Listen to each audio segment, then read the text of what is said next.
Well, good afternoon, everyone, and welcome to this session in Edinburgh's Business Festival as organised by Edinburgh Chamber of Commerce. I'm Kevin Havelock, Regional Director for Edinburgh and East of Scotland Corporate and Commercial Banking at the Royal Bank of Scotland, and I'm also a Governing Council member for Edinburgh Chamber of Commerce. I'm delighted to be chairing today's session. We've got a great panel and you're very welcome today, whether you're joining us live on Zoom, live on YouTube. This is the first time I've ever transmitted live on YouTube, so that was a first for me, or whether you're catching up on replay, you're very welcome. Our panellists today are Martin Link, Chief Strategy Officer at Wood Group, Emma MacDonald, CEO and co-founder of Tartan Blanket Company, Dr. Miles Weaver, Associate Professor at Edinburgh Napier University, and Richard Lockhead, MSP, Minister for Just Transition, Employment and Fair Work, and we will hear from all of them soon. So for the next 90 minutes together, we will explore the question, what does purpose-driven entrepreneurship mean for Scotland's economy? It's a huge question. We will not get through it in 90 minutes, but hopefully we will ask some brilliant questions and we will hear some great insight from our panellists. If you are live on Zoom today, then you have the opportunity to feed in questions for our panel. I will be relying on you to come up with some brilliant questions for them. And also today we're using the hashtag EdinBusinessFest22. So feel free to use that on Twitter, LinkedIn, or your social media platform of choice. So as I said, we've got a great panel today. We're coming at purpose from various different angles. So please engage and take the opportunity to get the most out of today. The format is relatively straightforward. We will hear from each of our panelists in turn who will share their perspective on purpose and what that means for entrepreneurships and business in Scotland. And that will be followed by the Q&A that I just talked about there. If you're on Zoom, you should have a Q&A button somewhere. Please feel free to type your question into there. And I'd really like to capture your questions and thoughts all the way through our panelists speaking. Don't save them up to the end. It'll be great if I could get them on the way through. And I do look forward to your questions. So let's talk a bit about purpose then. I like the Charles Wookey from the Blueprint for Better Business definition of purpose. He says that purpose is an enduring reason for the business to exist, beyond just making a profit. A purpose that benefits society and respects people, with profit as one outcome. A business needs to make a profit, otherwise it cannot survive, but making a profit is not its purpose. So we hear there about how a business makes a positive contribution to the communities and societies that it operates in, one that goes beyond profit to build an economy that is fairer, greener, and more inclusive. And according to the Blueprint for Better Business, purpose-led businesses really have three angles to them. The first one is that it has a purpose that serves society. It envisages a positive impact on the world, which shapes its thinking, drives its decision-making. So there is a clear, simple, and credible story which links the purpose to the strategy and then to the outcomes and impacts of the business, both financial and non-financial. So it is a purpose that serves society.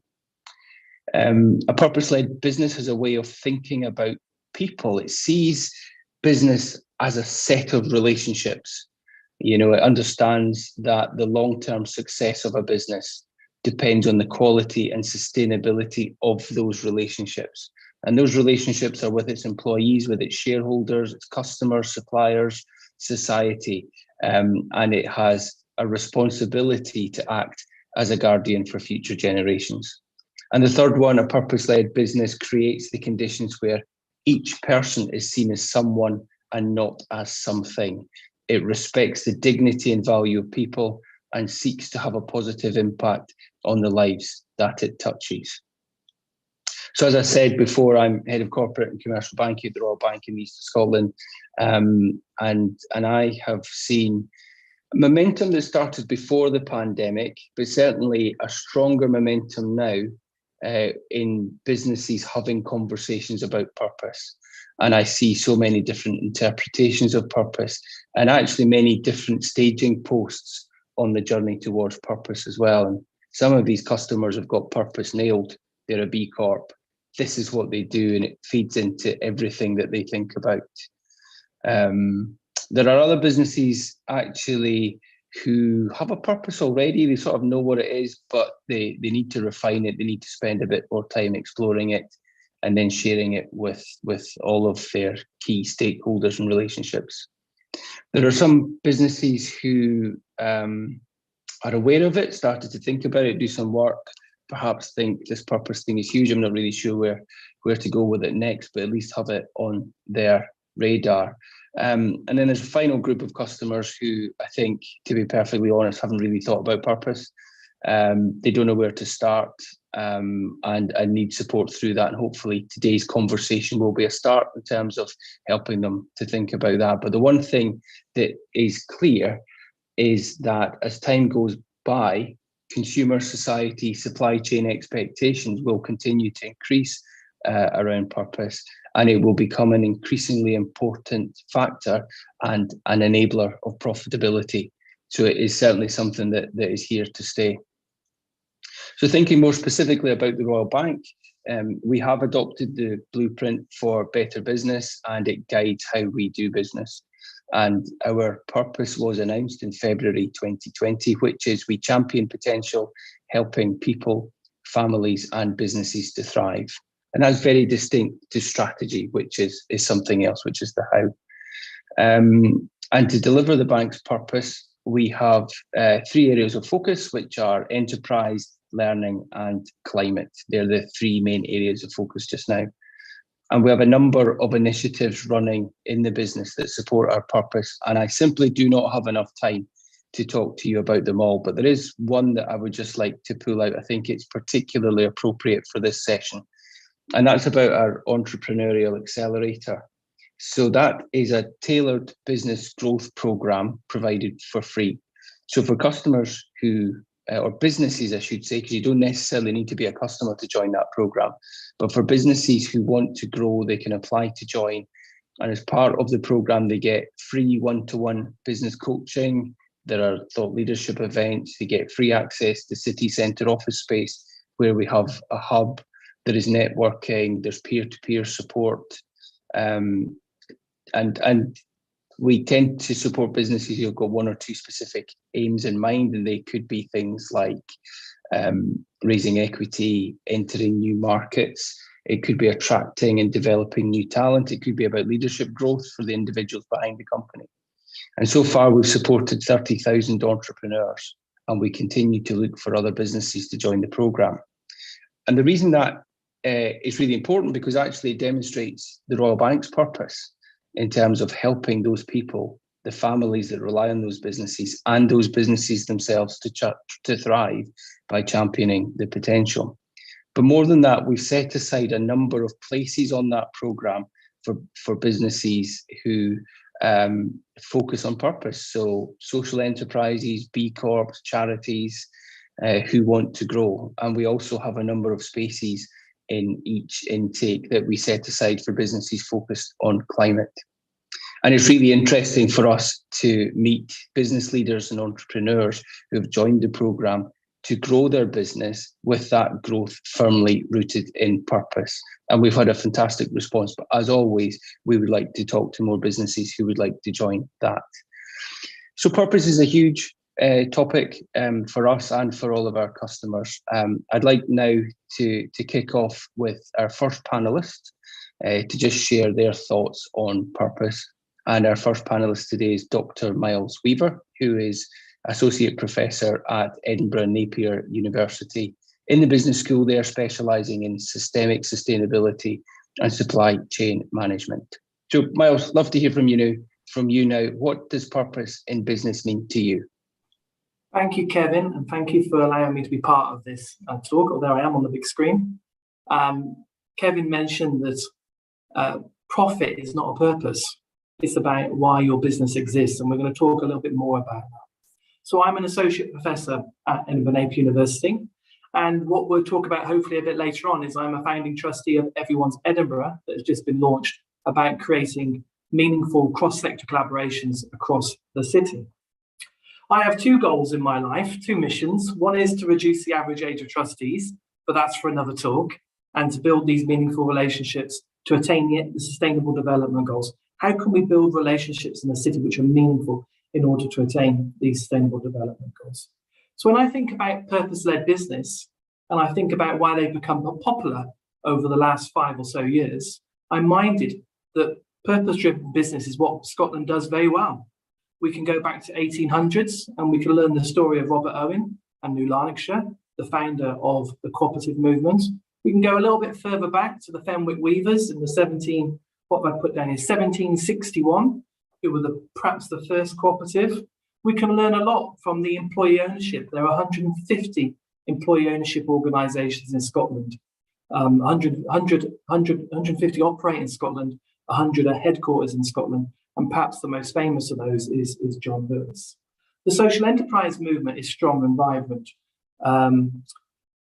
There's over 5,000 contributing over £4 billion to the Scottish economy, and they started in the 70s and 80s. And of course, where there has been massive growth in the last few years is the B Corp movement, which I think we'll talk about a little bit later on today. And of course, Scotland has a vibrant and strong third and charitable sector. If you want to learn about purpose, just go and ask a charity. They can tell you exactly what their purpose is. Just go and ask Syrians. So, what is a purpose-driven business? I would say there are 5 things. I think we can definitely agree on 3. One is that they state their purpose, as the French would call it, their raison d'etre.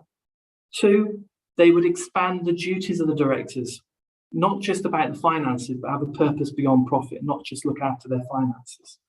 The 3rd is that they would measure their impact through reporting.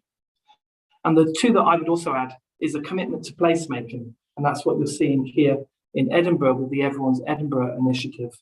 And I'd add a 5th, which is around pace, recognising that we're part of a transition and we're all on a journey to net zero and to the other sustainable development goals, and how we address the pace at the pace that matters to our organisation is going to be very important. So with purpose, we've learned about this a lot today in the conference, finding your why. Why does my business exist? Why does it matter? What gives meaning to what I do in my workplace? Why does it matter? And in terms of expanding the duties beyond the financials, I had a recent conflict.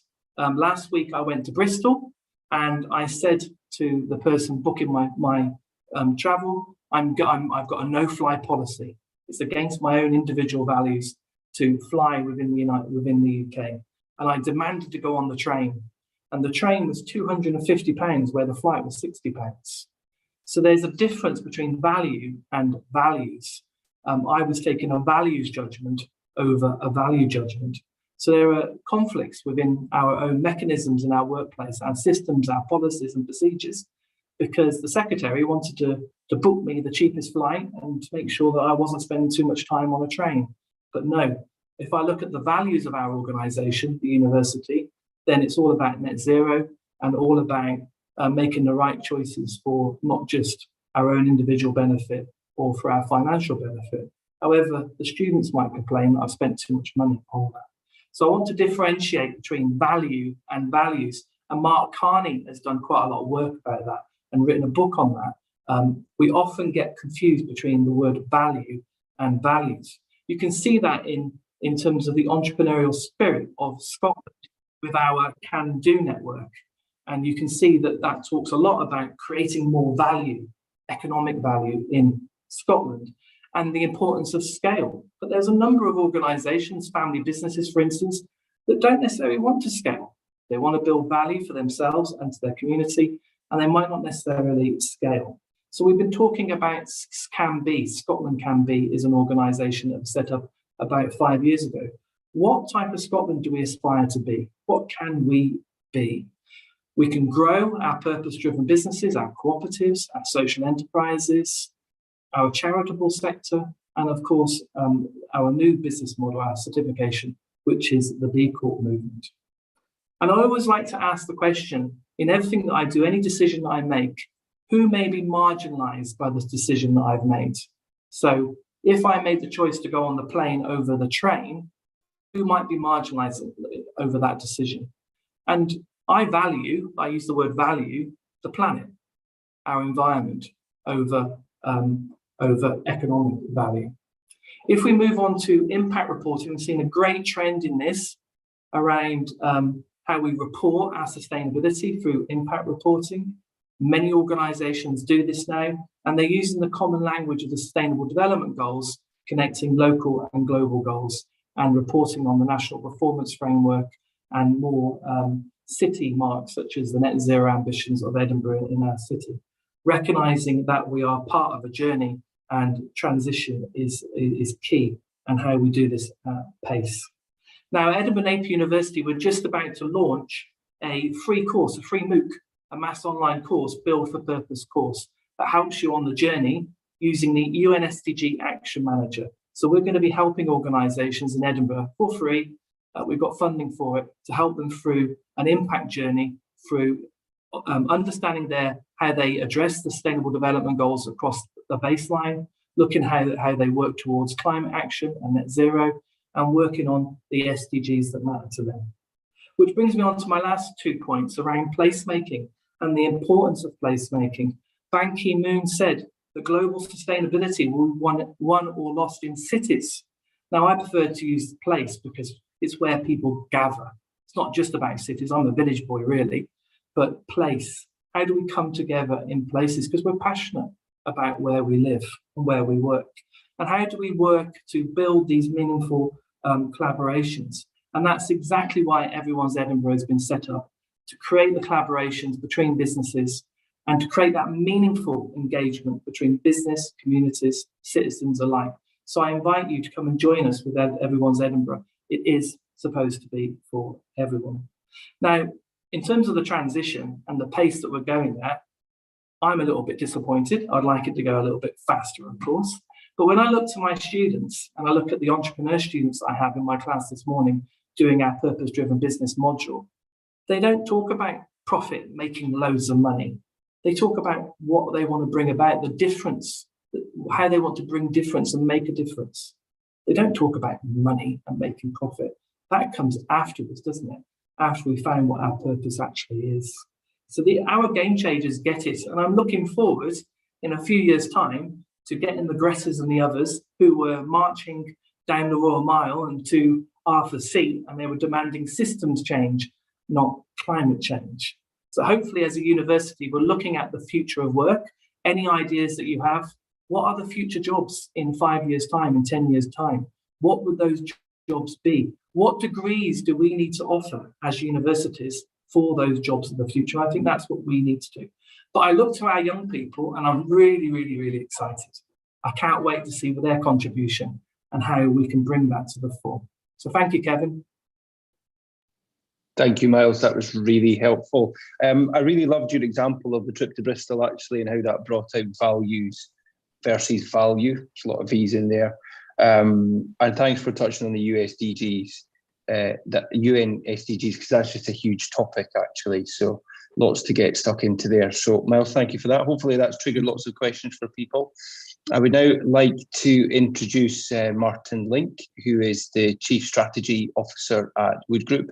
Martin joined Wood Group in 2011 and is at the heart of the Wood Group, a famous oil and gas services business as it pivots towards the energy transition. So Martin, keen to hear from you about what purpose means to you in the Wood Group. Thank you, Kevin, and thank you, Miles. I think you'll find that I'm building on a lot of your thoughts, actually, Miles. And yeah, it's great to be part of this panel today. If you don't know Wood, we're a big energy services company headquartered in Aberdeen, where I am today. And we were set up by, if you're talking about Scottish entrepreneurs, there's probably no greater example in recent memory than Sir Ian Wood and what he managed to do with the business as it was pivoting from fishing. He saw the opportunity in oil and gas and he's continued to be an entrepreneur. And even just yesterday, I was reading about the Wood Foundation handing over Rwanda's oldest and largest tea factory to 500 smallholder farmers in Rwanda. As we think about, what business is a force for good, what better example is there than that? And that was just yesterday that I saw. He's still going. So yeah, I've got a few thoughts on purpose and the role of business. Probably 4 key themes as I was thinking about this topic. And the first one, I mean, each of them is going to kind of play on the profit versus purpose theme. And I guess the first one is that profit versus purpose. When I look back historically, I'm sitting in a big multinational. Over the last 3 or 4 years, we've seen a revolution around ESG, environmental, social and governance in the investor community and the financial industry. But we're wrestling really with that kind of trade-off, it feels sometimes, between making a profit and being true to your purpose. And Miles touched on that in his comments. And I think when I look at the history of industry, of business, and I think about purpose and where we are today, there's probably 2 things that jump out.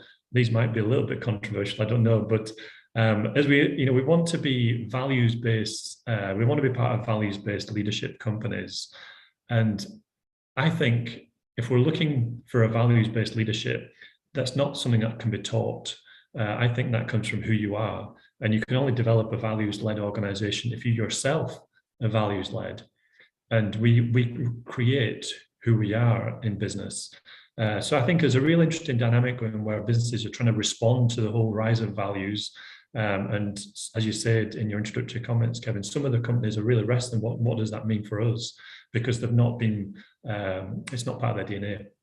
The other thing I was thinking was, I don't actually think it's the role of business to give you purpose as an individual. I think purpose comes individually as to us as individuals, and we align ourselves with the values and purpose of a company.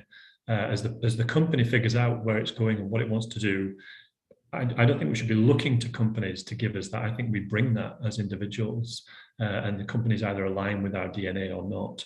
So yeah, that's the first dynamic of, how do we create businesses that continue to make profit, but also have a deep sense of purpose? And I think those 2 kind of areas are key. The second one, when I look at what we're doing within Wood and trying to be a leader in sustainability and sustainable practice, is profit in purpose. I think, there is an opportunity for many companies around the world to be seen as leaders in this space and see it as a differentiator, particularly when it comes to talent and attracting talent. If you can be perceived and in reality, if you are a sustainably driven company and you're really embedded the SDGs into all your business practice, I think this is highly attractive to younger generations, and they want to be working for companies that are doing these things. So we've been involved in a number of areas, and we're actually sponsoring the SDGs number 7, clean and affordable energy for all, as part of the Business Avengers, which sounds pretty cool. I don't know if we get a uniform with that or not, but that's just one example of the kind of things that we're doing. And I would put that under the bracket of a corporate purpose. And so I think there's something definitely around the profit in purpose. The third area is one that's close to my heart, and I would bring it to the energy transition. I lead the energy transition megatrend for Wood, as you said, we pivot towards a low carbon economy, and we really wrestle with what is our social purpose. And particularly when you think about the license to operate, the social license to operate that has historically operated within the UK and other countries about providing affordable energy. That's effectively been ripped up over the last few years, and we're in the process of re-establishing that, which all the events of recent weeks have made even harder, as we really realize, okay, we need energy security as well as energy affordability and sustainability and reliability. And that I would put that under the bracket of profit and purpose, because I think actually as a services company, we're a bit unusual in that it's not just us trying to be a good company and do the right thing. We believe we can also provide services and solutions in a low carbon economy. We have a hydrogen business, we have a carbon capture business, we can decarbonize oil and gas through methane reduction and flaring reduction. So we like to think that we're part of the solution, and there is a profit to be made in this in the right way by being a purpose-driven company. So we like to think of that as our green handprint, as well as our green footprint, which is our own corporate emissions, our scope 1 and 2 and 3 emissions. And the last one, I think, is around global advocacy. And for me, this is around profit through purpose, in trying to figure out how do we help these heavy carbon dioxide emitting industries transition to a low carbon future. And some of these questions have not been resolved yet. And we don't quite know how to create the purpose for a lot of these industries. And we're really wrestling with this in terms of our voice, our global advocacy, trying to shape the market. And we're trying to navigate this turbulent and bumpy road to net zero, and trying to figure out how can we grow as a business, how can we help society, and how can we really solidify our purpose through as these industries develop and change. And we'll maybe come on to that in the Q&A. But I think those, for me, that's kind of the multi-layered relationship between profit and purpose. And I think ultimately, we want to avoid the trade-offs where it's either profit or purpose, and we have to either compromise our purpose, our beliefs, our goals, or we have to develop a profit. I think we need to figure out the business models and the operating models where we can do both simultaneously. So a few thoughts to get us started, Kevin. I look forward to the discussion. Brilliant, Martin. Thank you very much. And actually, I'm sure we will come back to the trade-off between profit and purpose. And actually, really interesting to hear your perspective there about how purpose plays into talent acquisition, resource and skills, and wanting people to work for Wood.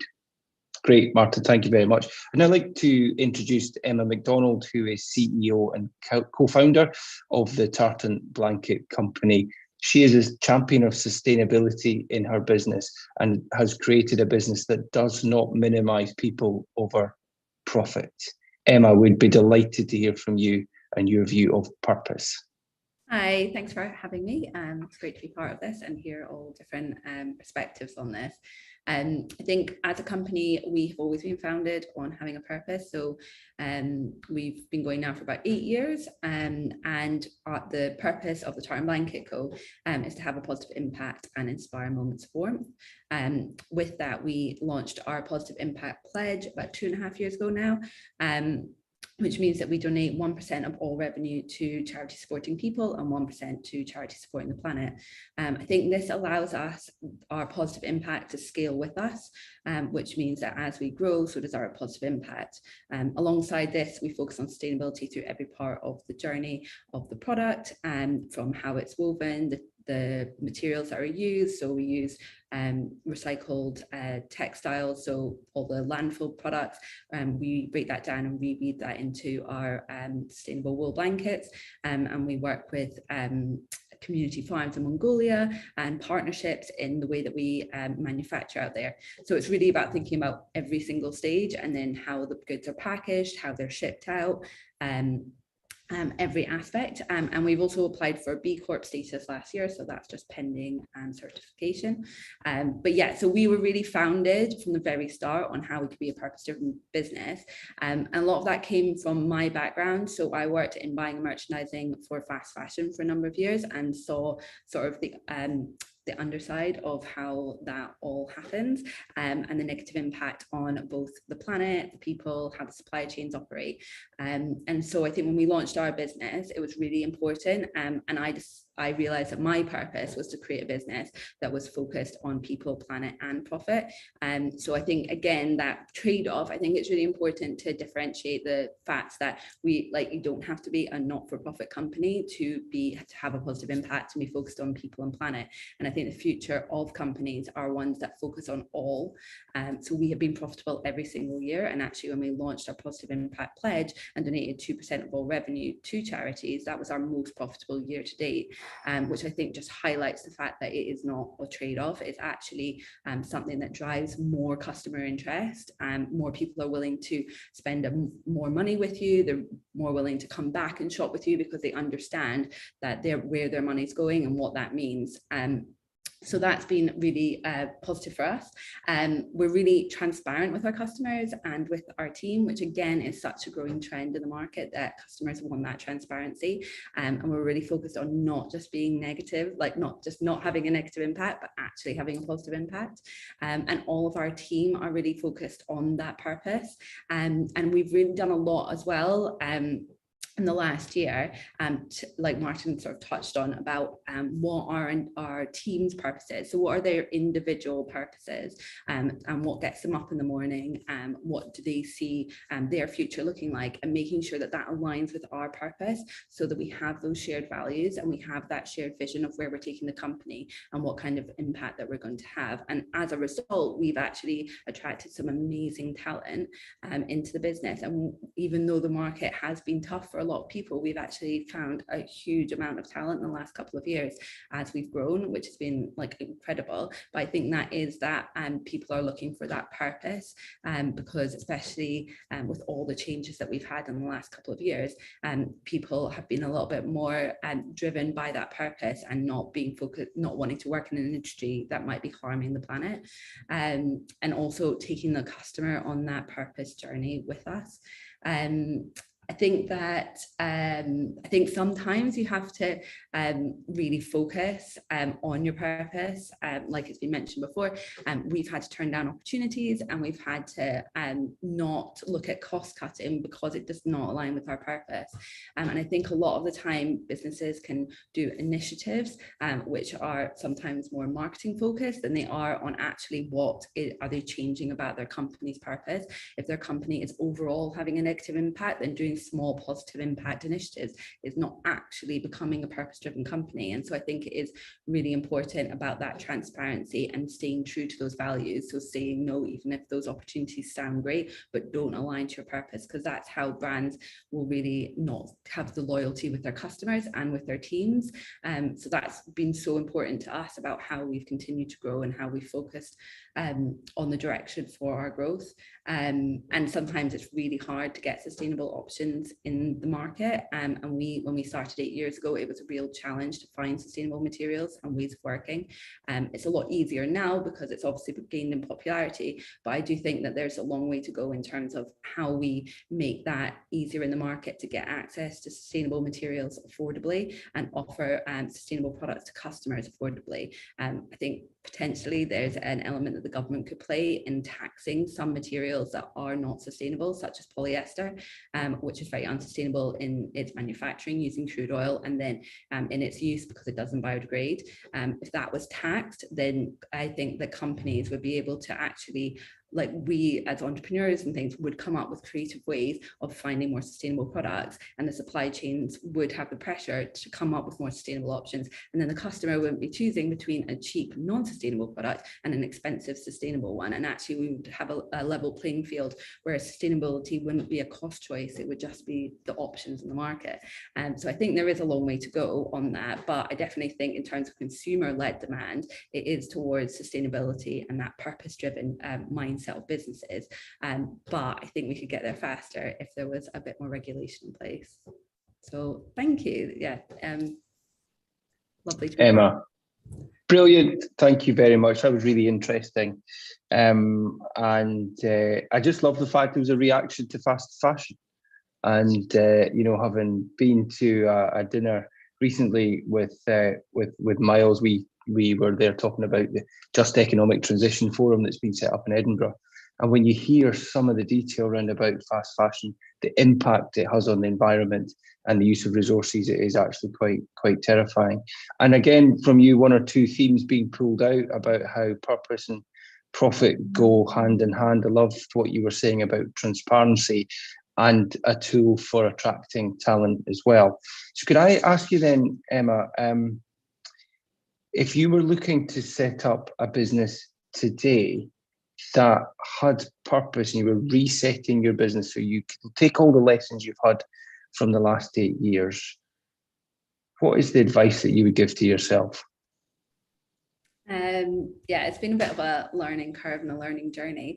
I think I would definitely say to anyone starting is to think about what their personal purpose is. So take away whatever industry they decide to go in, what is their personal purpose in life? Like what would fulfill them every day, and how are they going to have a positive contribution to the planet or their society or the community or whatever aspect that is that really drives them. Then it would be about like how can they have a really positive purpose in the business, like what would build that, and where's the gap in the market. So I think I feel quite like we've gone on this journey and we've put in these different aspects, but I feel quite confident that I could enter many different markets with the same mindset and the same framework and have a really positive impact and speak to the customer in a really transparent, honest way. But I think there's a lot of areas and gaps in the market that are not being fulfilled by purpose-driven businesses. So thinking about areas there, I think could lead to a lot of opportunities for people.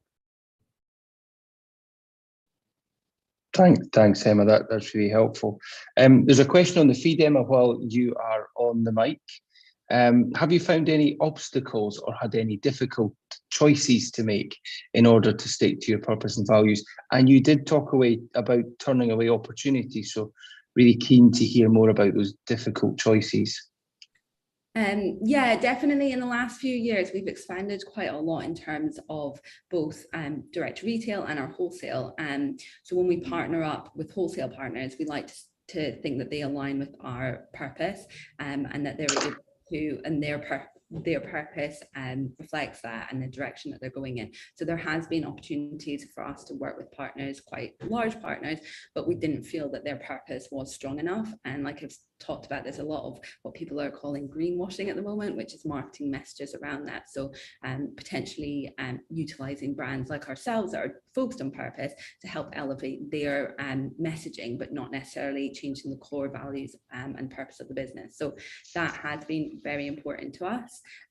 Other aspects has been things like how we try and ship goods and to try and make, like, logistics has been a nightmare recently, and so we've had to make some really challenging choices, and that can often be quite difficult, and we've had stock be really delayed. But again, we try and think about the sustainability aspects within that, and also our manufacturing and things like that. As we've grown, we've had to really focus on finding new sustainable partners, and we do a lot of research to try and do that. So again, we've had to pull back sometimes in pushing manufacturing to make sure it is with the right partners. So yeah, lots of different challenges along the way. But staying true to your purpose, I feel like, will mean that you will not get any like sleepless nights. And actually it makes decision making a lot easier, because you know in the long run you're coming out with a much better end result rather than getting a quick win, because it's quick wins that will destroy brands and will take you down the road that you do not want to go down. But often that can feel like the easier option. So yeah, it can be challenging, but worth it. Yeah, no, that's interesting, having that North Star that you follow and guide all of those decision-making points. And actually that reminds me of one of the things that is really important in the Royal Bank round about purpose, is that we have something called the Yes Check, which are 5 questions that actually you need to be able to answer yes to all of these questions whenever you make a decision, and it helps you think about how would other people see it, how does it align, where are the conflicts. So actually just having those tools to have the discussion, the debate and the thought process, Emma, that you talked about there is useful. And just to stop and think, it's very easy to make the quick decision. Thank you for that, Emma. I think we've got a question now for you, Martin. And we've talked quite a lot about how purpose and profit go hand in hand. And you talked about ESG and shareholders. Can you just elaborate for us? Do these big shareholders really believe that it's acceptable to accept a lower return, at least in the short term, while you pivot your business and deliver your strategy? Yeah, thanks, Kevin. I think I would have to say no, the short answer. I think there's I guess we're talking about a premium, an ESG premium on your business in terms of value. My sense of the market and our peers, competitors, the general industry is that if you're delivering solid business performance and you're sustainable, then you get extra reward. If you're making a lot of sustainable purpose noises, but you're not delivering a solid business performance, you get hammered like everybody else. And in the FT last year, there was the stories around the Danone CEO being replaced, who'd been a sustainability champion in that area. But the core business, it was perceived, wasn't keeping up with competitors. And so all of his track record and positioning in that space really didn't save him. So I think we're in an interesting phase right now where eventually it will be rewarded. I think part of the challenge is investors are not exactly sure which of the 1,000 or so, a couple of thousand metrics that these ESG companies are measuring are the critical ones. So who is greenwashing? Who is really doing it? And we've seen the EU sustainable taxonomy, which is something that is going to hopefully help clarify what is sustainable and what isn't. So it's still fairly immature, I would say, just now, from my perspective, Kevin, that maybe in 3 or 4 years' time, we'll see kind of out of this fog, certain leaders emerge and it'll be clear why they're leading. But I do think it's easier when you're a startup to kind of start with a fresh piece of paper, a clean slate, have a really clear purpose, and then get after it, where you see the market gap, as Emma was saying. That's much, much better and cleaner than a company with a lot of heritage issues, I'll just call it. Does that make sense? Yeah, no, that makes absolute sense. And actually, Martin, there is a question in the feed, or a comment really round about how you move on Wood Group with quite a heavy fossil fuel reputation and past. Yeah. So perhaps you could just expand on that for us. Yeah, no, it's a good question, and one that I kind of expected, really, because I think this is something I personally wrestle with. How do you move to the future you want? And Miles mentioned at the beginning about pace. So if I go back to COP in November, I was in Glasgow for 2 weeks, and there was a real sense of progress back in November and December. Some really good words came out, some pledges, and then we hit the last few weeks and all the challenges. And in an ideal world, we would flip a switch and we would shift our 80% of the energy industry that's based on fossil fuels to zero, and all of that would be replaced by alternative industry, clean fuel in a matter of weeks. But unfortunately, we're so dependent on fossil fuels in every aspect of life. I mean, Emma was talking about the petrochemicals that form polyester, I think it was, or some of the fibers that are used in textiles. It's so interwoven with our society that we cannot unhook ourselves from it. And we've seen, not at the pace that I'm comfortable with, and I'm sure many of us are comfortable with. So we have this dependency issue right now. And so the question is, how quickly can we reduce that dependency issue? And I find myself challenging people. People say, we've got 20 to 25, 30 years of oil and gas, left. All the scenarios have a big component of oil and gas in 2050. I turn that around and say, well, how can we make that 10 to 15 years, right? It's maybe not months, but could we make it a decade? Could we make it 15 years? What would it take to do that? And I'll just finish with one example. I mean, I'm actually the same as Miles. I have a no-fly policy in the UK as well, actually. I get the train to London. I get the train down to Edinburgh, wherever I'm going. It's 22 times better to take the train per mile per person and fly. So we know it's the right thing to do. However, those trains are still driven by diesel, right? So they're still using fossil fuels to get to London. So we're in this catch-22 where the whole system needs to change, and we can't flip a switch and do that. So my philosophy would be, who can help us? Well, the ones who can help us are companies like Wood, like the BPs, the Shells of the world, who are heavily knowledgeable of the area.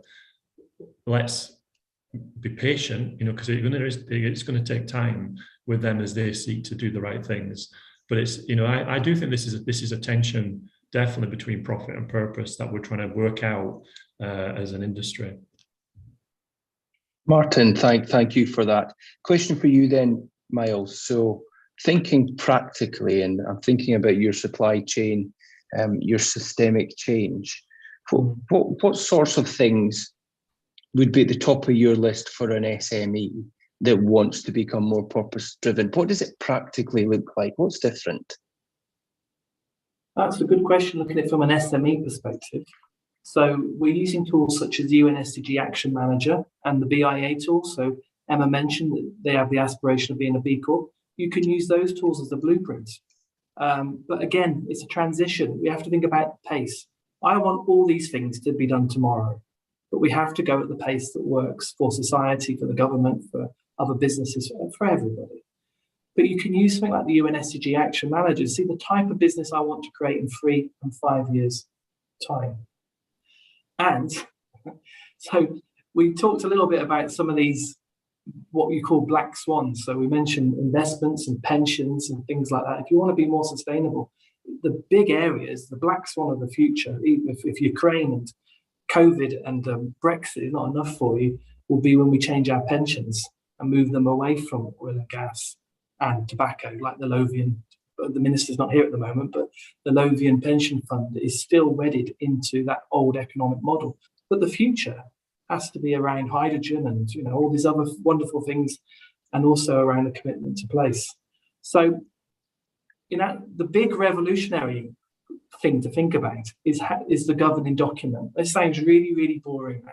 If I was an SME and I was setting up my business, the 5 things I mentioned: purpose, the duties of my director to go beyond the financials, how I'm going to report on my impact, a commitment to place, and how I'm going to address the transition and make sense of that pace. I would write that into my governing documents. So if you are a for-profit business, then your purpose in that document is to make profit, is economic growth. It's just there.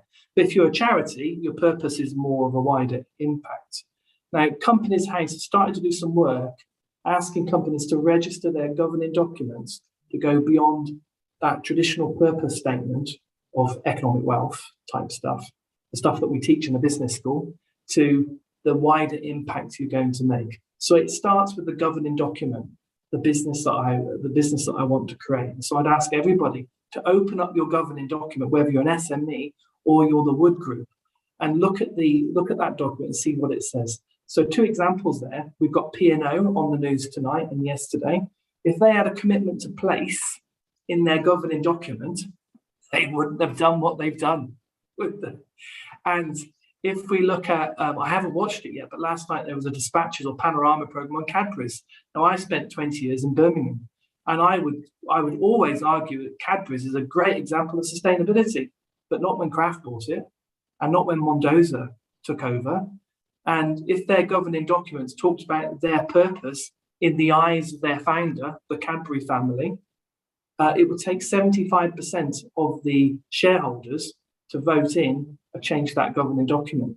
So you wouldn't have the P&O situation, you wouldn't have Cadbury's. So my challenge to the minister when he arrives is in Scotland, we can do things differently. Let's change 1,000 governing documents, or encourage businesses to encourage their governing documents. So we lock in purpose and impact reporting and all these other things that we've been talking about. So these things don't happen again. Thank you, Miles. I think what you brought out there is we talked earlier about financial and non-financial implications of purpose, and actually when you look at those examples that you used there, some of those businesses, and we all think about Ratner's from when I was a lot younger, and how some of those companies, if ever, take a long, long time to recover if they lose sight of purpose in there. I suppose the other question that I've got, I want to just check the feed at this point in time. I suppose the other question I've got, which I think I would like an input from all of our panelists today on, is really about becoming more purpose-driven. It's a brilliant question. You open yourself up to criticism for any previous mistakes or things that you haven't done perfectly at a point of time in the past.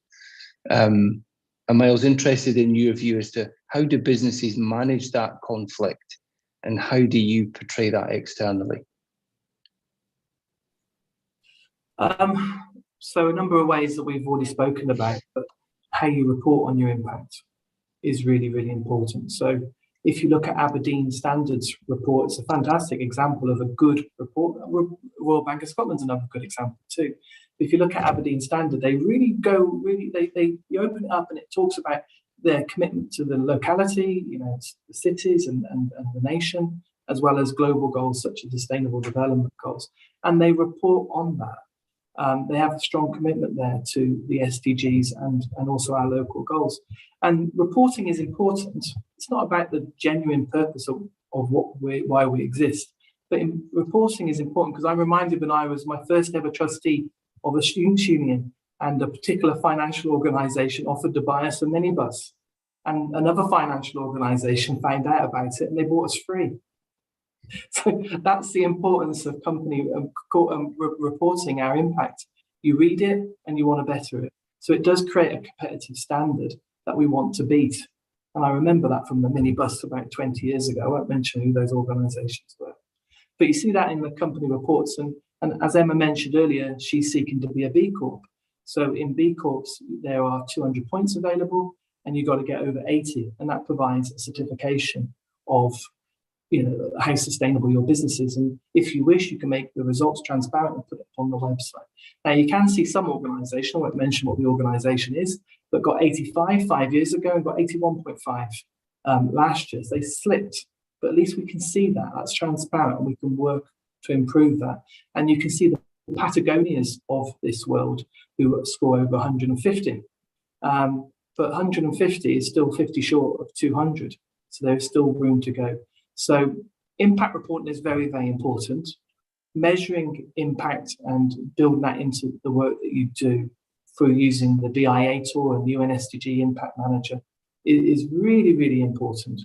But I think I'll end there. But the other important thing is about how you build those partnerships within a city, that placemaking. It's so important.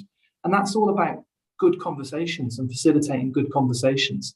And that's why we built Everyone's Edinburgh, for everyone to join and have those conversations and find where we can work together, where those shared values are that we can work on. Thank you for that, Miles. Martin, from your perspective, I think that's a really important question from Wood Group's perspective, given the fishing transition into oil and gas and now pivoting towards clean energy. How do you manage things and the perception of what an organisation has done in the past? Yeah, no, it's a really good question because, one of the things that I've seen as we've kind of been, I would say the ambition loop for climate has kind of ratcheted up a lot over the last 3 years, and particularly in industry, in industrials, diversified industrials and energy and infrastructure. These are the industries that are way behind some of the other tech industries or some of the SMEs who can move much quicker. And so I've kind of seen a bit of a change in leadership style, I would say, to be honest, Kevin, and just to kind of build on what Miles was saying. I guess, if you're a B Corp, you've already made that commitment, you're on that journey. I see a lot more the people who are kind of on the edge, waiting to jump in the swimming pool, as it were.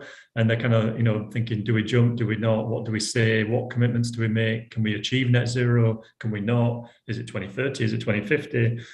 Is it scopes 1 and 2? And so there's all this uncertainty about what's even possible. And many companies don't actually know how they're going to get there. So these pledges are made, some of it's, they can see the next few years, they know how they can get down maybe 40%, 50%, but they don't actually know how they're going to get to net zero because the technologies are maybe not available yet. But there's a commitment to do the right thing. There's a commitment to be on that journey. And I've been impressed with some of the leadership conversations I've heard where people have said, look, we actually don't know how we're going to get there, but we know it's the right thing to do. And I was like, wow, that's brave, because you're making yourself vulnerable as a CEO when you say that to exactly, as the person asked, not achieving your ambitious targets, slipping up, as you kind of figure your way out. This is not what we expect of CEOs normally. They need to have all the answers. They need to have all the ideas, everything figured out. So I do think there's a different tone, and I'm not sure how patient society is with people who are able or who are trying to communicate that vulnerability. I'll leave that hanging rather than answer that. Thank you, Martin. Emma, what's your perspective then on transitioning away from a past that was imperfect? I think in general, whether you're starting a business or you're in an existing business, I think like Miles mentioned about, the B Corp state like point system, like trying to aim for perfection before you start a business or to go straight to perfection is unrealistic.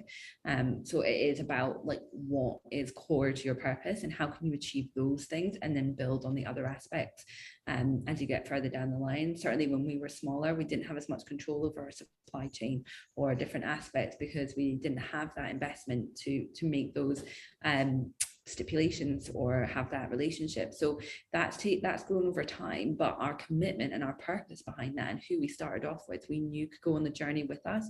So you do have to have those foundations in place. And I think it is a hard one to adapt from. And I think obviously there is people out there who will call upon the background story and highlight that. And I think it's really just how you handle it. If you're transparent and you're honest and you hold your hands up and say, yes, we did this, it was wrong at the time, but we are working on a future of doing X, Y, and Z. And again, like Miles mentioned, like this is the report to show us that we are on that path. I think it is like actions speak a lot louder than words, and I think there's a lot of people promising a lot of stuff, and it's actually how much you deliver on that. And I even think that we as a society could deliver it a lot quicker if we were committed. But again, we are, as Martin's mentioned, we are tied into a society of functioning where we use fossil fuels and we are not sustainable in the way that we operate. I think technology will massively increase the ability to be more sustainable if we harness it in the right way. And so how that helps us, I think, will be really interesting to see. But I also think that potentially we do need to take stricter bigger steps towards that, which might be a little bit more painful, but it is a bit nerving to see where the planet is going to edge towards if we don't do it a bit quicker. But I think that's a bigger conversation about how we take those steps within society, because people themselves are not going to choose to do that always, because they've got their daily lives and it's quite hard for them to see the bigger picture, and especially those options aren't always on the table. So it'll be interesting to see how that happens. Absolutely. And actually, Emma, I suppose another question for you, in terms of the practicalities of a purpose-led business. We talked about skills and resources and how to attract and retain good quality people. What do you do differently then to reward your staff? And I think of that in the context of increasing cost of living that lots of families and households are encountering at the moment, and that's a trend that will continue. What is it you do differently for your team to reward them? So to start with, we're like a living wage employer, and we also try and pay all of our staff a fair amount. We then also do a 10% profit share. So the whole team, 10% of the company's profit is divided amongst the whole team in a flat structure. Again, it's about everyone is bought into that purpose and whatever role that they play within the business. So that's really important to us. But then it's also like the smaller things. So we do a share warmth award. So every Friday, someone talks about how someone else in the team has shared warmth in a way where they've helped the team, whether they've done something above and beyond, whether they've been we've also done charity where people have been volunteering for charities, so things like that, and then we give them a little voucher, and it's different people, so someone's randomly assigned to nominate within the team, which again is really important because it's not about us recognizing them, it's about recognizing each other and building that trust amongst the team. And then we send out gift boxes for anniversaries, or it's just these little things that I think actually communicate that we care to the team, and that what we do aligns with our purpose. So we wouldn't be, gifting like a flight somewhere because it doesn't align with our purpose. So it's how we stay true to that and how we build that shared purpose within the team that I think is really important. Emma, that's helpful, and actually it's great to hear about all the other things that you bring out that actually people do value when they're at their at work and in the business, that they spend a huge amount of time in. So that's really good to hear. A question for you then, Martin, about back to this investor question and ESG. How do you convince investors that you're on the right track without greenwashing some of the stuff that you would have done anyway? Yeah, well, I think the key thing here is we're trying to evolve the portfolio. So, the investors are looking for, good businesses that are, going to thrive in the future as we transition to a low carbon economy. So they're looking for businesses that have the right technology, people, skills. So I think, the best way to answer that is really to look at our kind of low carbon business. So we've done, I think, something like over 145 carbon capture studies over the last 30 years. So we've got a very strong team in Reading, just outside London, who've been working on this for a very long time, a lot of knowledge. And we see that as a real differentiator in terms of what we can bring to our customers who are trying to decarbonize. We've got a big kind of wind exposure as well. We've done about over 600 and odd projects to support onshore and offshore wind. And then with solar as well, I think it's something around 35 gigawatts of solar capacity that we've supported. So, these are areas that are really, becoming, they're becoming more material now with the amount of renewables that's coming onto the grid.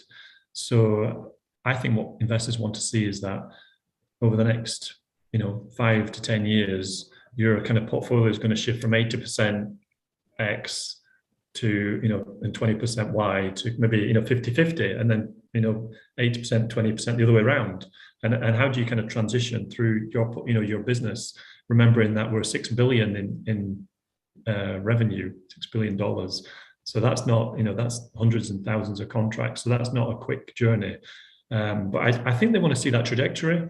And I think they want to see that you're able to grow a business in these emerging industries that's sustainable, profitable, and reliable.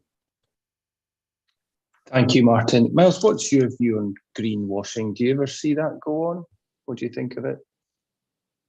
Greenwashing. I think that's the one that most of our students do their dissertations on, isn't it?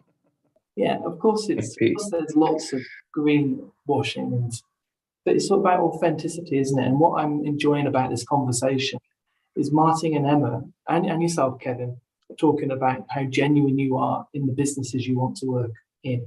It gives you meaning in the work that you do, and that's really, really important. And as I think Martin said, that the number one reason why you want to do sustainability in the first place is because of the talent that you get and you can keep.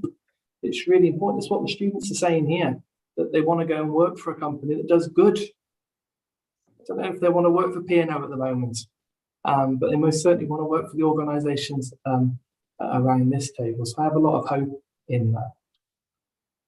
So just picking up a question in the feed then, Miles. So are there a cadre of business studies students at the university who are not bought into being purpose-led and actually are reminiscent of a generation or two ago?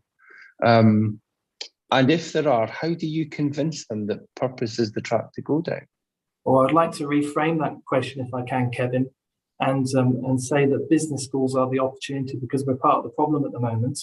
So in Napier, we've just set up a module in the postgraduate. It's been running for 3 years called Building Purpose-Driven Business. So we were on the mark and we introduced all the stuff I've talked about, BIA tools and UN SDG Action Manager, and the MOOC that we've created too that we're making available to the public. And we've had a sustainability module all the 10 years that I've been here, which has been a compulsory module across for everybody.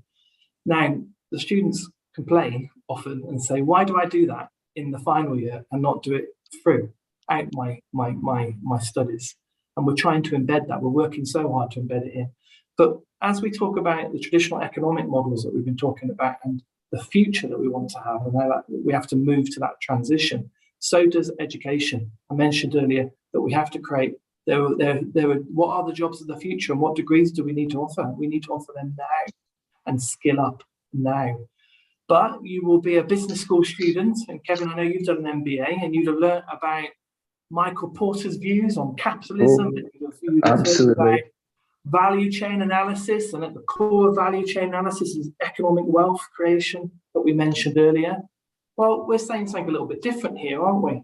So you can go for a traditional business degree, year 1, year 2, year 3, because in Scotland we have 4 years. And then in our 4th year, we talk a lot about purpose and make it, really give it real meaning. But our traditional models of teaching, our theoretical concepts, even in HR and in marketing, are all still wedded to the traditional economic model, the neoliberal capitalism model. That's the problem. So we need to change that. There's a few in AP who are trying to change that in terms of embedding sustainability across our programs. So my ambition actually in life is to make myself redundant, because sustainability is just in every single module. You don't need Miles to pop up at the end of the lecture and say, oh, let's have 10 minutes on sustainability. It's got to be embedded. So just like education, it's the same as how we're transitioning from that traditional thinking to that new thinking. I know, Kevin, you might tell me off because we mentioned this at the dinner about pensions that we had a couple of weeks ago. Pensions is a big black swan that's going to happen in the next couple of years. And as a question that's been directed at Martin, would you invest in oil and gas at the moment? Would you invest in tobacco businesses now? So the traditional economic argument is we need to make sure your pension's as big as possible for when you retire. But in 10, 15 years' time, what businesses will there be? If you look at renewable energy, particularly in Scotland, you look at the work SSE are doing and others, and invest in them now, commit to those now. That's where the future growth will be, not necessarily in the old thinking. So we need a mindset change, a massive mindset change. So there are some things that we can do, like attracting the right people, moving to a renewable energy supplier. It's now cheaper. It most certainly is cheaper at the moment. How you invest, where your pensions are, where you choose to have your pensions. And of course, if I had longer, I would keep going on about change your governing documents. Can we change lots of governing documents in Scotland? Because that will bring about a revolution. But I suppose academics don't talk about revolutions, do they? But that will give you a systems change, not climate change. Cool. Right. I've written that down twice now, change your governing documents. It must be really important. Martin, question for you, building on what we just talked with Miles. So you talked in Wood about values-based leadership and how that can't be taught, and that you need individuals to be value-led, and how that plays into talent acquisition. Have you changed the way that you recruit people and assess people as they come into the organisation? Yeah, I mean, we've really put a huge focus in the last 2 years on diversity of thought, Kevin. I think that's one of the things that, if there's been, there's not been many good things to come out of the last 2 years of restrictions and lockdown and COVID, but with the real focus that's through things like Black Lives Matter and a lot of the other things that we're much more connected these days. And when we were up, the sun's just coming out to shine on me as I answer this. I think what the world has woken up to, the kind of the interconnectedness between kind of social inequality, health, and climate change. I attended virtually the UN Global Compact Leaders Summit last summer, and health, climate change, and inequality were the 3 pillars that they said are the biggest things affecting the world, and I totally agree. And I think as businesses, we've realised actually we have a role to play in fixing some of this, and also we're part of the problem and part of the solution, and we can be a big, business as a force for good. We can be really helping to change the dial.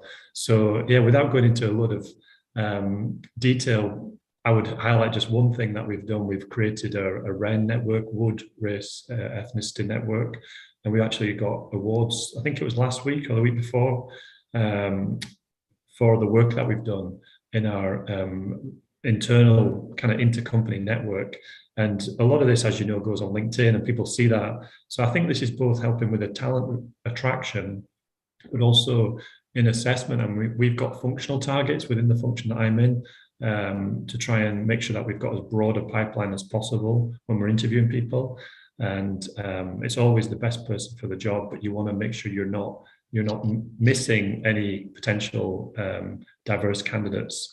So yeah, I've seen massive change, Kevin, over the last 3 years, very, very positive direction, and hopefully there's more to come.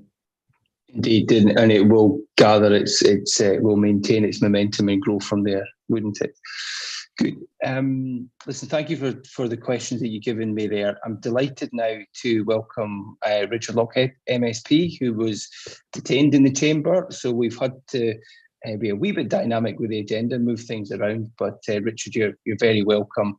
And in a moment, I'll pass over you to share your thoughts on purpose and the impact on business in Scotland. But we are delighted to have you here today as Minister for Just Transition, Employment and Fair Work, that you were appointed to that position in May 2021.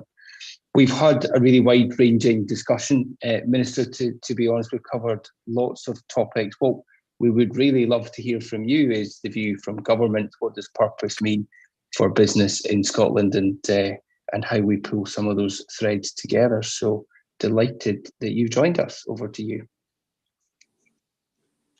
Thank you very much, Kevin. I'm just checking everything's in order here. Yeah, apologies for being held up in the chamber. Parliamentary business overran, and then I was stuck in the chamber and couldn't get up to join you all. So just unfortunately happens when these events take place during parliamentary days, but I'm glad to have a few minutes with you. I was given a big long speech to deliver. I don't think I'll do that because it's now nearly 4:45 and it's probably the last thing you want to hear. But clearly I'm here as the Minister for Just Transition, Employment and Fair Work. And this morning we had the meeting of the National Economic Forum, of course, in Edinburgh as well. And a big feature of that was the emphasis in our economic strategy, for, the strategy for economic transformation in Scotland over the next 10 years, on fair work and on creating a well-being economy. And it's quite clear that the agenda in the business community, the political agenda, is changing rapidly over recent years. And here we are coming out of the pandemic and facing the climate crisis and wondering about how we can tackle the inequalities in society as we get onto the brink of this economic transformation over the next 10 years, and how we can all play a role in addressing some of these issues. So I think all these issues coinciding have meant that the business purpose is more relevant than ever before, and that's why it's great to see so many businesses and employers getting behind it. I had the pleasure a little while ago of launching the Business Purpose Commission for Scotland. I did that back in November. So that's obviously the joint initiative between the Scottish Government and the Scottish Council for Development Industry, the SCDI. So it's all about considering creative ways in which the purposeful business agenda can be nurtured here in Scotland and what we can do differently. And that's very closely linked to my own responsibility for the Fair Work agenda. By adopting fair work criteria in our workplaces, we can retain staff, we can have more loyalty from staff, we can have staff who get a much bigger contribution to our businesses in helping profits, and it is therefore mutually beneficial for both businesses and employees to adopt the fair work agenda. But in a time of the climate crisis, the business purpose, of course, is all about how businesses can play their role in improving the quality of life here in Scotland, but also the quality of the environment, and making our contribution as a business community and as a country to tackling climate change and just making the world a better place. So hence, businesses with a purpose. So it's very exciting to think about all the changes we could go through over the next few years. And, this new commission is tasked with making recommendations for how Scotland can become known at home and globally for nurturing purposeful businesses, which do make a big positive impact on economic prosperity, social well-being and environmental sustainability at the same time. So the project clearly aims to address poor corporate governance where that exists by working with businesses and academia to promote and encourage new business models and better corporate governance here in Scotland as well. And the other thing I would just say is that the Fraser of Allender Institute, of course, I don't know if you've talked about this so far, they have highlighted some findings on the whole issue of business purpose. And they found that more than half of the businesses surveyed think that finding profitable solutions to the problems of people and the planet best reflects the role that businesses can play in society. and that compared to only 1 in 4 businesses who think that the purpose of business is simply to maximise returns for shareholders or owners. And most businesses in all sectors of the economy said that the role of businesses is to find profitable solutions to the problems of people and the planet, and not to profit from creating problems for either. And finally, more than half of businesses of all sizes supported purposeful businesses, although the percentage of small businesses was lower at 52% compared to larger businesses at 59%. So there'll be a full report from that commission in due course, and I'm sure that will help spur more debate in the business community and throughout Scotland about business with a purpose. I don't want to say too much more because time's running out. So if anyone's any questions or comments, I think it's really important. But just to say that this is all very much part of creating a wellbeing economy in Scotland. And I think that will help us tackle inequalities. It'll help our business communities in so many different ways as well. And as I said before, it's very much of the setting a trend, hopefully for the rest of the world, the way in which our business communities here in Scotland can help improve environmental sustainability and tackle the climate crisis at the same time. Good, thank you, Minister. That's really helpful. And just a reminder to everyone, I popped it in the chat there, we have got time because the Minister kept his comments brief there for any questions. So if you could find the Q&A button on Zoom and pop your question to there, that would be much appreciated. And the first question for you, Minister, is looking forward, what change is the Business Purpose Commission looking to create in Scotland, and how will this impact our economy?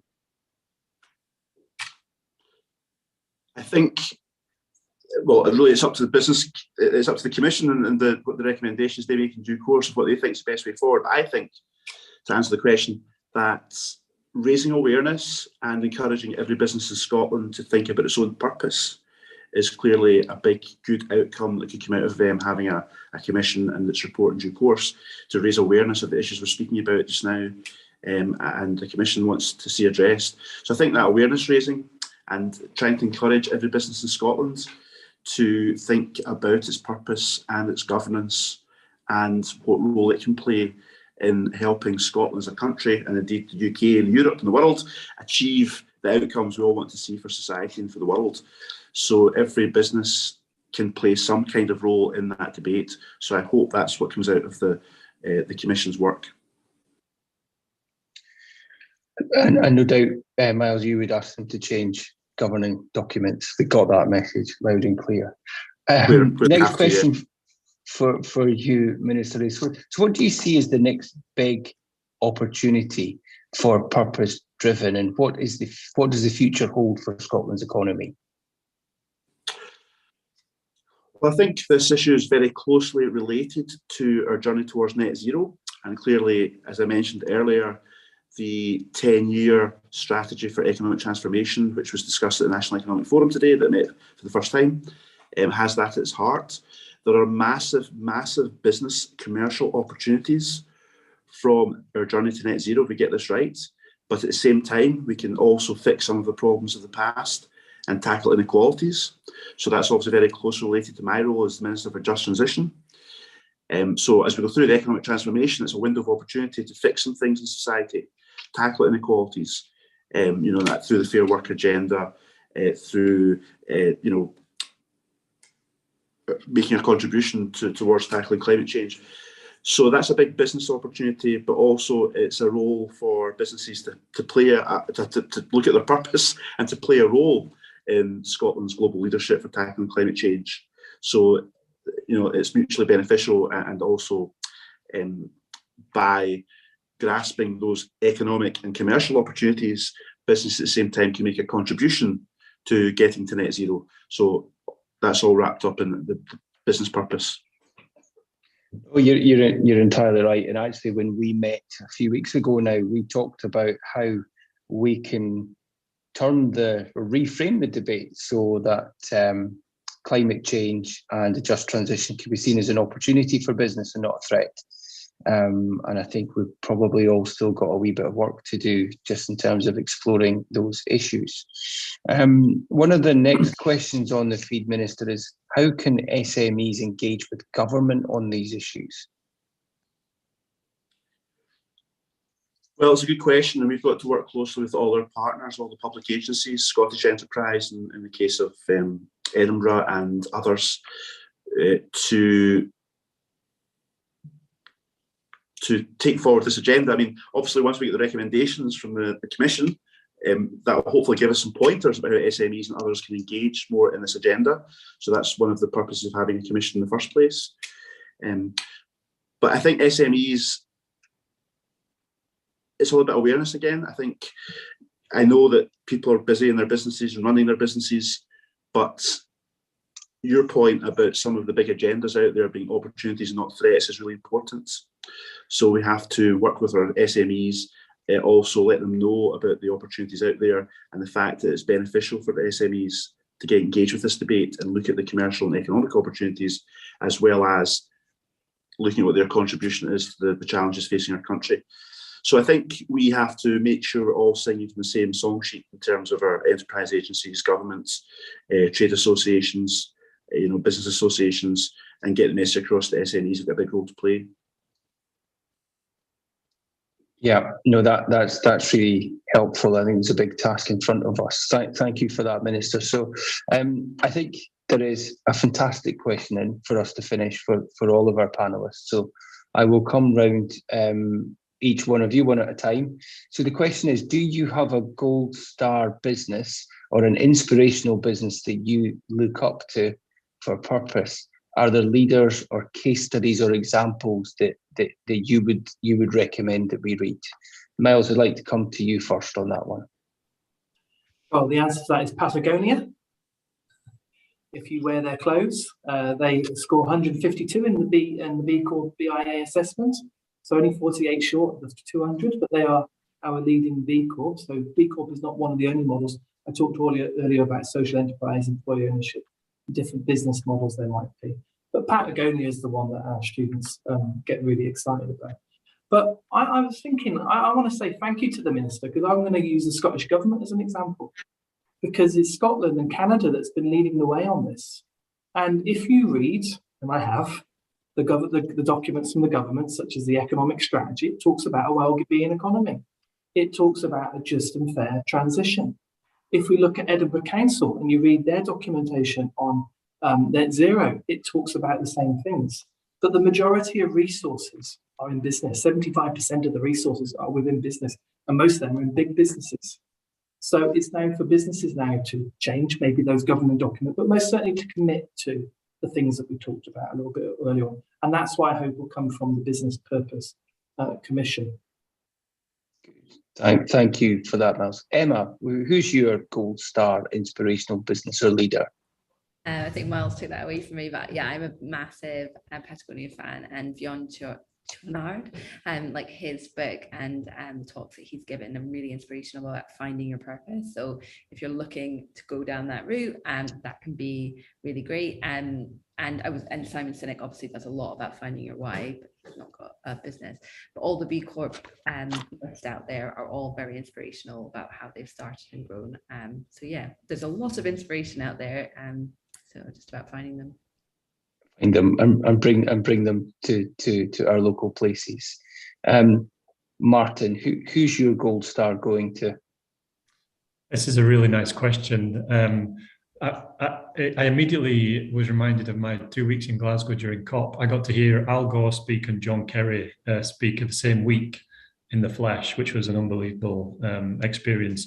But actually, I'm going to give it to an engineer, a lady called Jo Da Silva, who is, she was actually on Desert Island Discs recently. She works for a competitor, Arup, but I've got to know Jo through a series of interviews I've been doing as part of a climate leadership program.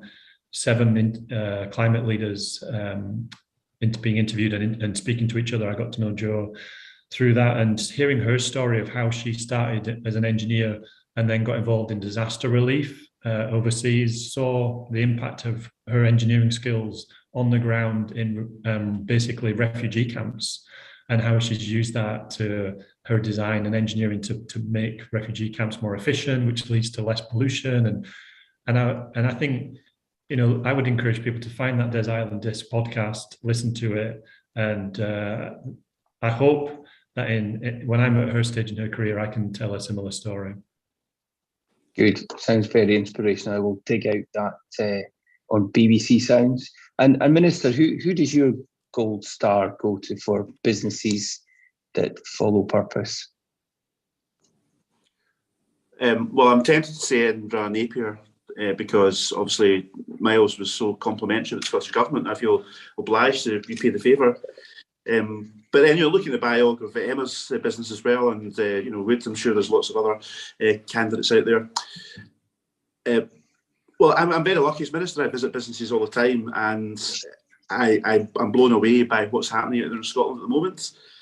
So I've got a business in my own constituency that's developing technology to make fish boxes out of mushrooms, and that's a fascinating business to see what they're up to. And I visited ASC Clothing near Eurocentral a couple of weeks ago, who employ a couple hundred people, I think it is, renting out clothes throughout the whole of the UK, and they've got ambitions to expand, and they've got a really tight set of criteria in terms of environmental sustainability and fair work. So I'm not picking any particular candidate that'll be divisive, but let's give you a couple of examples of the businesses I've met recently that are doing grand jobs. But there's lots all over the place, and it's like a green business revolution taking place in Scotland just now, and it's great to see what's happening. Yeah, no, that's true. And actually, you do tend, once you find one, you tend to find they know others round about them as well, and the network grows.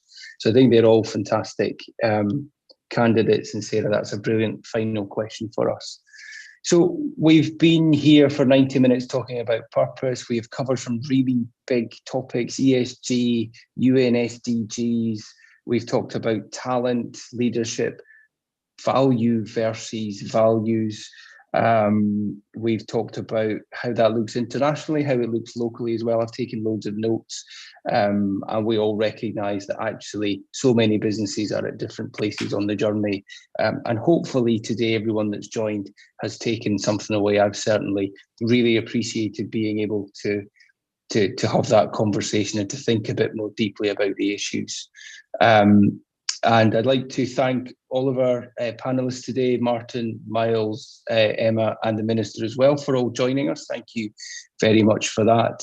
And thank you to the Edinburgh Chamber of Commerce, who organised today's session as part of the Edinburgh Business Festival. And it's great to have access to networks to talk about these issues a bit more deeply. So thank you very much for your engagement, for the questions today. Thank you to the panellists for joining. And if you stuck for the full 90 minutes, well done. You probably need a rest, and enjoy the rest of your day. Thank you, everyone. Okay, thanks very much. Thanks.